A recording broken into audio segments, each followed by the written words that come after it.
নমস্কার, নাগরিক মনে সবাইকে স্বাগত।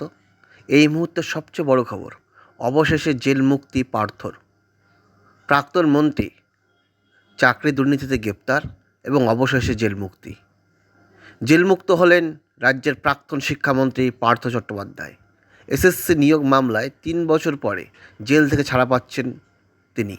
সুপ্রিম কোর্টের আদেশ অনুসারে সিবিআইয়ের দেওয়া ৮ জন সাক্ষীর সাক্ষ্য প্রমাণ সম্পূর্ণ হওয়ার পর এবার জেল মুক্তির নির্দেশ পার্থকে।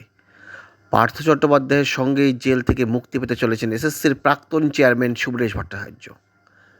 এসএসসি 2016 সালের প্যানেল বাতিল মূলত নিয়োগ দুর্নীতির কারণে, এবং নিয়োগ দুর্নীতি যাদের দ্বারা সম্পূর্ণ হয়েছিল তারা এবার জেল থেকে মুক্তি, এবং চাকরি বাতিল যোগ্য চাকরিহারাদের। এটা বিচার। নাগরিক সমাজে এই নিয়ে যতই প্রশ্ন উঠুক, কিন্তু বিচার ব্যবস্থা কাছে এগুলো আইন। কারণ নাগরিক সমাজের দৃষ্টিতে এরা দোষী, কিন্তু বিচার ব্যবস্থার কাছে বা বিচার ব্যবস্থার আইনের কাছে তাদের হয়তোবা দোষ প্রমাণ করতে হবে এখন, তাই তাদের জেল মুক্তি। ধন্যবাদ।